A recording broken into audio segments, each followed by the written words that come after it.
భావం తప్పించి మిగతా కరెంట్ అంతా వస్తుంది కదా, జల విద్యుత్ ఒక్కటే రాదు. అది తక్కువే కదా ప్రస్తుతం ప్రొడక్షన్ అంతా. మనం సోలారు, విండు, పునరుత్పాదక విద్యుత్తు, బొగ్గు విద్యుత్ ప్రస్తుతం మనం ఎక్కువ వాడుతుంది. 85% అదే ఉంది మనకి ప్రస్తుతం. జల విద్యుత్ చాలా తక్కువ ఉంది మనకి. అదే సార్, అంతర్జాతీయంగా పరిస్థితులు అంటే ఒక రకంగా ఇరాన్ కి ఇజ్రాయెల్ కి మధ్య జరుగుతున్న యుద్ధం, ఓకే, భారత్ కి ఉపశమనం అని అనుకోవాలా ఇందులో? లేదు, అమెరికా మీద గట్టిగా పట్టు బిగిస్తుందా ఇరాన్? ఏమీ ఉండదు. అమెరికా మీద ఇరాన్ పట్టు బిగించదు, ఇరాన్ మీద అమెరికాను పట్టు బిగించదు. యుద్ధం సాగదీసుకోవడం ఇద్దరికి అవసరం. ఇరాన్ ఖొమైనీ అనేటటువంటి అతను ఏమయ్యాడో తెలియదు కాబట్టి ఒకళ్ళకొకళ్ళకి గొడవలు ఉన్నాయి. ఆ గొడవలు నడుస్తున్నంతసేపు ప్రజలు అడగరు నాయకుడేడని.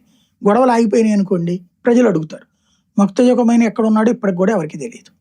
ఆయన బతుకున్నాడో లేదో కూడా తెలియదు. డ్రామా నడుపుతున్నారు అక్కడ. కాబట్టి వాళ్ళు అది సాగదీస్తూ ఉంటారు, యుద్ధం రెచ్చగొడతా ఉంటుంటారు. రెండవది, ఆర్ముజ్ జలసంధి దగ్గర నుంచి డబ్బులు సంపాదించుకోవాలి. వాడు కట్టన్ టోల్ గేట్ లో డబ్బులు వసూలు చేసుకుందాం అనుకుంటున్నాడు. అంటే వాడు పక్క నుంచి పోయేవాడు అందరి దగ్గర డబ్బులు దండుకుందాం అనుకున్నాడు. సముద్రపు దొంగలా ప్రవర్తిస్తుంది ఇరాన్. రెండోది వచ్చేటప్పటికి అమెరికా అధ్యక్షుడికి ఎన్నికలు జరగబోతున్నాయి ఇంకో 2 నెలల్లో. వాస్తవంగా ఈ గొడవ అంతా ఇంకొక 6-7 నెలలు ఉంటుంది. ఈ ఏడాది నవంబర్ దాకా ఉంటుంది. నవంబర్, డిసెంబర్ తర్వాత అంతర్జాతీయ పరిణామాలు మారుతాయి. ఎందుకయ్యా అంటే అక్టోబర్లో ఇజ్రాయెల్ ఎలక్షన్స్ ఉన్నాయి.